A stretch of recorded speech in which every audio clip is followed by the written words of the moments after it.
ሰላም እንደምን አላችሁ ውድ የያያ ኮንስትራክሽን ቤተሰቦች። በዛሬው ቪዲዮአችን ደግሞ G+2 የሆነ ቤት በ2018 ምን ያህል ኮስት ያደርጋል የሚለው ቪዲዮ ነው ማለት ነው ይዤላችሁ የመጣሁት። እንግዲህ ከዚህ በፊት ሰርቼላችሁ ነበረ። የዛሬ አይ ቲንክ አንድ አመት አልፎታል። እንግዲህ ላስት ይር የነበረውና አሁን ያለው የዋጋ ፕራይስ የተለያየ ነው። በዛሬው ደግሞ አፕዴትድ የሆነ ፕራይስ ምን ይመስላል ከተማችን ላይ በተለይ መዲናችን አዲስ አበባ ላይ ኮስት ውስጥ እስከ ምን ያህል ድረስ ኮስት ያደርገናል የሚለውን የምናየው ይሆናል ማለት ነው። አብራችሁን ቆዩ።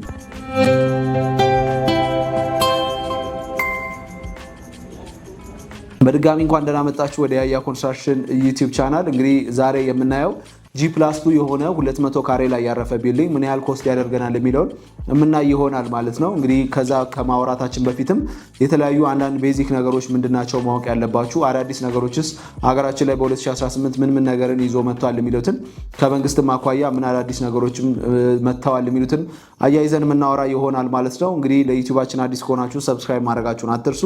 እንዲሁም እንደተለመደው ደግሞ ከያያ ኮንስትራክሽን ጋር አብራችሁ መስራት የምትፈልጉ ከሆነ ለአመታት ልምድ ስላለን ከዲዛይን ጀምሮ እስከ ግንባታ ድረስ ሰርተን የምናስረክባችሁ ይሆናል ማለት ነው። እዚህም ሀገር ውስጥም ሆናችሁ ውጭ ሀገርም ካላችሁ ዲዛይን ሰርተን ሙሉ ለሙሉ ግንባታ ሰርተን የምናጠናቀቅልና የምናስረክባችሁ ይሆናል ማለት ነው። አብራችሁ መስራት የምትፈልጉ ከሆነ ስራዎቻችንን ኦንላይንም ላይ ገብታችሁ ማየት ትችላላችሁ። ጉግል ላይም አለን። ጉግል ማፕ ላይ ቼክ ብታደርጉ እዛ ላይ ፕሮፋይሎቻችንም አሉ። ጉግል ላይም አለን። ፕላስ ከነገና ደግሞ እኛ ጋም ደውላችሁ የሰራናቸውን ሪሰንት የሆኑ ስራዎችንም ማየት ትችላላችሁ ማለት ነው። አብረን መስራት እንችላለን። ከሬዚደንስ ጀምሮ እስከ አፓርትመንት ድረስ ምንሰራ ይሆናል። አብራችሁን ብትሰሩ ብዙ ነገር ትጠቀማላችሁ ብዬ አስባለሁ። ዲዛይኖቻችንንም አብዛኞቻችሁ እኛ ጋር ትደውሉና ፕራይስ ኮምፔር የማድረግም ነገር አለ which is good። ፕራይስ ኮምፔር ማድረጋችሁ ጥሩ ነው፣ ግን ዲዛይን ላይ ልታውቁ የሚገባው ነገር ክሬቲቪቲ የሚባል ነገር አለ። ራሱን የቻለ ታለንት ይጠይቃል። ከኛ ጋር የሚሰሩት የረጅም ዓመት ልምድ ያላቸውና በብዙ ነገሮች እይታ ውስጥ ያሉ ልጆች ስለሆኑ የሚሰጧችሁ ነገር ሞር ኳሊቲውን ከፍ የሚያደርግና የህንፃችሁን ስታንዳርድ ቱ ዘ ኔክስት ሌቭል የሚያስኬድ አይነት ነው ማለት ነው። ሬዚደንሻልን ብታስቡ እንዲሁም ኮሜርሻል ስታስቡ ከስፔስም አንጻር ከእናንተ ጋር ኮንሰልት እያደረግናችሁ እያማከርናችሁ እንዴት ነው የሚሰራው፣ ይሄንን ብትተዉት ይሄ ቢኖር እያለን እኛም ካጠገባችሁ ሆነን በደንብ እያማከርናችሁ ነው ማለት ነው አብረን የምንሰራው። ዲዛይን ስታሰሩ ጀስት ዲዛይኑ ዋጋው ስለቀነሰ ብቻ ጥሩ ይሰራል ማለት አይደለም። ዋጋውን ከተወደደም ጥሩ ይሰራል ማለት አይደለም። ግን የሰራናቸው ሬፑቴሽናችንን በደንብ አይታችሁ ካመናችሁበት አብረን መስራት እንችላለን ማለት ነው። ለማታቁኝ እንግዲህ ያሬድ እባላለሁ። የያያ ኮንስትራክሽን ፋውንደር ኤልሲኦ ነኝ። እንግዲህ ኤኒታይም እኛ ጋርም እየደወላችሁ ከውጭ ሀገርም እየደወላችሁ ለምታሰሩ በዚህ አጋጣሚ ከልብ አድርጌ ማመስገን ፈልጋለሁ። አገር ውስጥም ላላችሁ እንዲሁም ደግሞ ኤኒታይም እኛ ጋር እየደወላችሁ ኮንታክት ልታደርጉ ትችላላችሁ። ስልካችንን የምናስቀምጥላችሁ ይሆናል። ዋትሳፕም ካጣችሁ በዋትሳፕም በቴሌግራምም አለን። በዛ ላይ ቮይስም እያስቀመጣችሁ ኮሚኒኬት የምናደርግበት ሚንስ ማመቻቸት እንችላለን ማለት ነው። እንግዲህ ሀገራችን ላይ እንደነገርኳችሁ የዛሬ 2 ዓመት ነው G+2 ቤት ምን ያህል ኮስት ያደርጋል ብዬ የሰራሁት። ያ ማለት 2016 ማለት ነው። ከ2016 2018 በጣም ትልቅ ቼንጅ ነው የተፈጠረው። ዶላር መጨመሩ አለ። ፕላስ ከነገና ደግሞ የማቴሪያል ዋጋ በጣም ጨምሯል።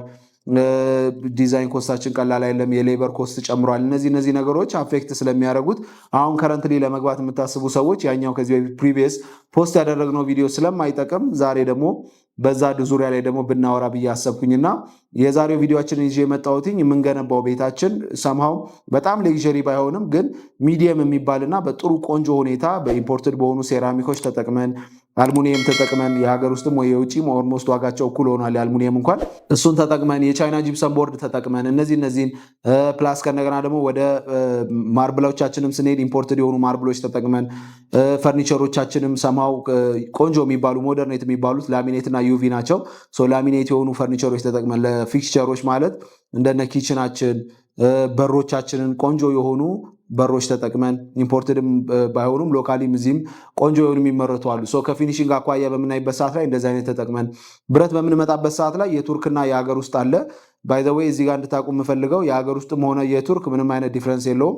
አንዱን መጠቀም ትችላላችሁ። የቱርኩ ከተማችን ላይ ትንሽ ወደድ ይላል፣ ግን የሎካሉም ጥሩ ብረቶች አሉ። እንደ አቢሲኒያ እንደ ሀበሻ አሉ። አፖሎ የሚባል አለ። እነዚህ ስላሉላችሁ እነዚህን ተመራጭ አድርጋችሁ መጠቀም ትችላላችሁ።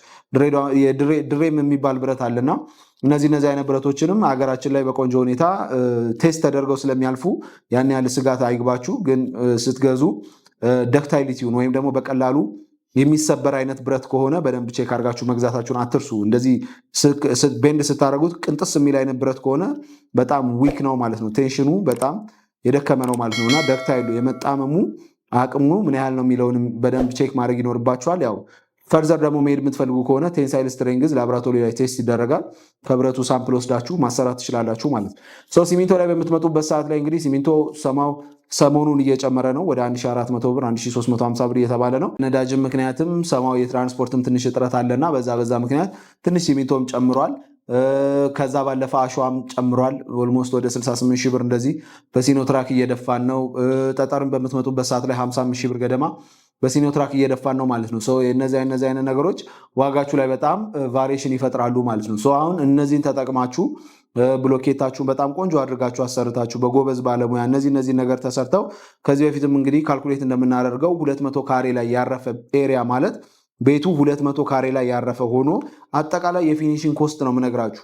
ልታውቁ የሚገባው እነዚህን እየከፋፈልን ደግሞ በቀጣይ ቪዲዮዎች ላይ የምንሰራ ይሆናል። ግን እንድታውቁ የሚገባው ምንድነው አንድ ኢስቲሜት ስነግራችሁ ሙሉ ለሙሉ ቤቱን ጨርሳችሁ ገብታችሁ ነው። ያ ማለት ፈርኒቸርን ግን አይጨምርም። እንደነ ሶፋ፣ የአልጋ እነዚህ የምትለዋቸውን ፈርኒቸር እቃዎችን አይጨምርም እና የቤት እቃዎችን አይጨምርም። ከዛ ባለፈ ግን ኢንክሉድ የሚያደርገው ነገር ምንድነው እነዚህን ያልኳችሁን እስከ ፊኒሽንግ ድረስ ሄዳችሁ ጭርስ አርጋችሁ ጥንቅቅ አርጋችሁ ስትሰሩ ማለት ነው። ከፍ እያለ በሚመጣ ቁጥር ህንፃችሁ ከፍ እያለ ሲመጣ ደግሞ የሰፊ የሆነ ኤሪያ የምትጠቀሙ ከሆነም ዋጋችሁ ሊለያይ ይችላል። ያ ማለት ምንድነው ሰፋ ያለ ሰርፌስ ሲኖራችሁ የኮንክሪት መጠናችሁ ይጨምራል። የምትጠቀሟቸው የፊክስቸር አይነቶች፣ የበር አይነቶች እነዚህ ነገሮች ቫሪ ያደርጋል።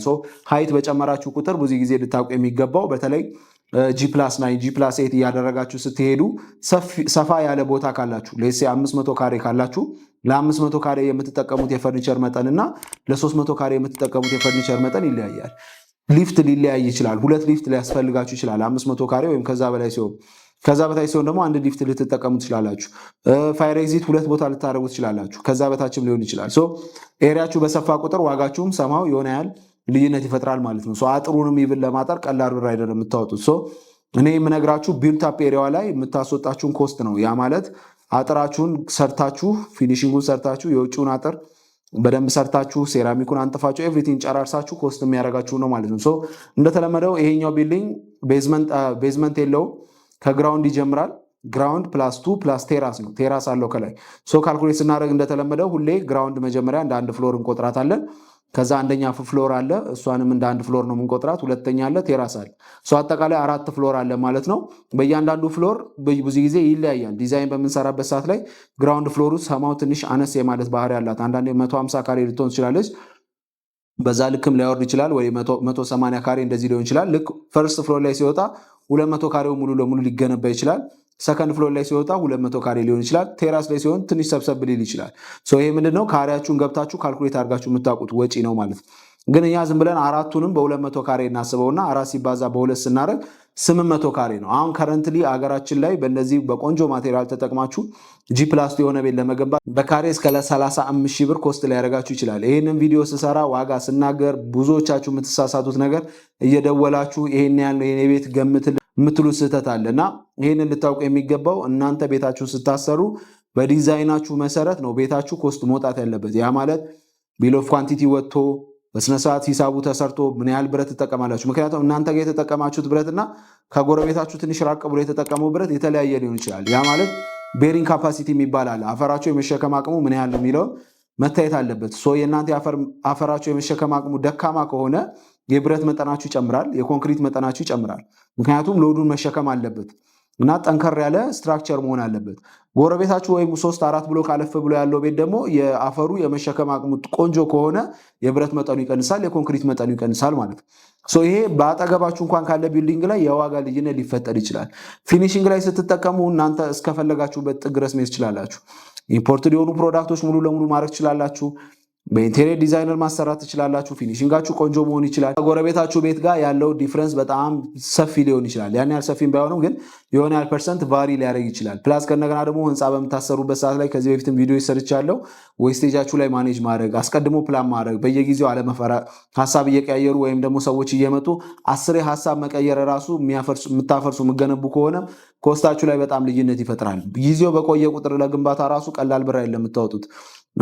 ዲፍረንሱም ቀላል አይደለም። አሁን ብረት ዛሬ አንድ ወር ከምናምን 160 ምናምን ብር ስንገዛ የነበረው አሁን 200 ብር ገብቷል በኬጂ ዲፍረንስ ማለት ነው። ታይማችሁን በዛው ኤክሲድ ባደረገበት ቁጥር ይህን ያህል ቫሪዬሽን ይፈጥራል።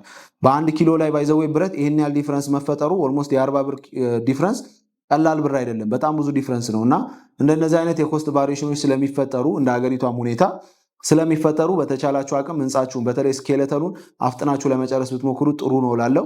800 ካሬ ሲባዛ በ35 ሺህ ብር ወደ 28 ሚሊዮን ብር ይሆናል። ይሄ 28 ሚሊዮን ብር ማለት ቅድም እንደነገርኳችሁ በጣም ኳሊቲውን በጠበቀ ጽድት ባለ የፊኒሺንግ ማቴሪያል ከተጠቀማችሁ ነው። ከዚህ በታች አውርዳችሁ መስራት ትችላላችሁ። ግን ምንድነው የማቴሪያላችሁን ኳሊቲ እያወረዳችሁት ነው የምትሄዱት። ይሄ ግን ሰማው ሌክዠሪ የሚባልም አይደለም፣ ግን ሞደርኔትም ሆኖ ከሞደርኔትም ትንሽ ከፍ ያለ በጣም አሪፍ የሆኑ ኳሊቲ የሆኑ ማቴሪያሎችን አገራችን ላይ የምታገኙት በኳሊቲ እና በስታንዳርድ በሚባል ደረጃ የሚገነቡ ይሆናል ማለት ነው። ከዚህ በፊት ከ25 ሺህ እስከ 30 ሺህ ብዬ ቪዲዮ ሰርቼ ነበር። አሁን እንግዲህ 5 ሺህ ብር ዲፍረንስ በካሬ ላይ አምጥቷል ማለት ነው። ከ10 ሺህ እስከ 5 ሺህ ብር እንደነገርኳችሁ እስከ 30 ሺህም ሊወርድ ይችላል። እናንተ እንደተጠቀማችሁት ማቴሪያል ዲፔንድ ይሆናል ማለት ነው። እኛ የምንሰራው በካሬ አይደለም። እኛ የምንሰራው ዲዛይናችሁን ሰርተን ከጨረስን በኋላ ቢል ኦፍ ኳንቲቲ ተሰርቶ በቢል ኦፍ ኳንቲቲው መሰረት በደንብ ቼክ አድርገን ቢል ኦፍ ኳንቲቲውን ዳግመኛ እንዳያጨቃጭቀን በደንብ ሰርተን ከዛ በኋላ ነው ዋጋ የምናሳውቃችሁ እና ይህንን በደንብ ልታውቅ ይገባል ማለት ነው። እንግዲህ ቴሌግራም ቻናል አለን። እዛ ቴሌግራም ቻናል ላይም አዳዲስ የሆኑ ኮንቴንቶችን፣ ፕሮዳክቶችን፣ ቪዲዮችን፣ ኢቨንቶችን ሼር እናደርጋለን እና እዛ ላይም ገብታችሁ ብታዩት በጣም ታተርፋላችሁ። ያያ ኮንስትራክሽን ብላችሁ ሰርች ማድረጋችሁን አትርሱ። ቲክቶክ ላይ ያለን፣ ፌስቡክ ላይ ያለን በሳምንት 4-5 ቪዲዮዎች ፖስት እናደርጋለን። እዛ ላይ የምንለቃቸው ራሱ ቀላል ኮንቴንቶች አይደሉም እና እነዛንም ገብታችሁ ፎሎ ብታደረጉን ብታበረታቱን በጣም ደስ ይለናል። ይህንንም ቻናላችንን ፎሎ ካረጋችሁ ሰብስክራይብ ማድረጋችሁን አትርሱ። ሌሎቹን ፕላትፎርማችን ላይ እየገባችሁ ቼክ ብታደረጉልን ደስ ይለናል። ኤኒ ኮስችን ካላችሁ ኮሜንት ሴክሽን ላይ ያስቀምጡልኝ። መደወልም በአካል መገኘትም የምትፈልጉ ከሆነ ቢሮችን ልደታ ሳጅዳ ህንፃ 5ኛ ፎቅ ነው። ወይም ደግሞ ጉግል ማፕ ላይ ገብታችሁ ያያ ኮንስትራክሽን ብትሉ ልደታ ጋር እንደሆነ ያሳያችኋል። እዛ ላይም ፎቶዎች ያሉ የሰራናቸው ስራዎች እነዛንም ገብታችሁ በደንብ ማየት ትችላላችሁ ማለት ነው። ከልብ አመሰግናለሁ። መልካም ቀን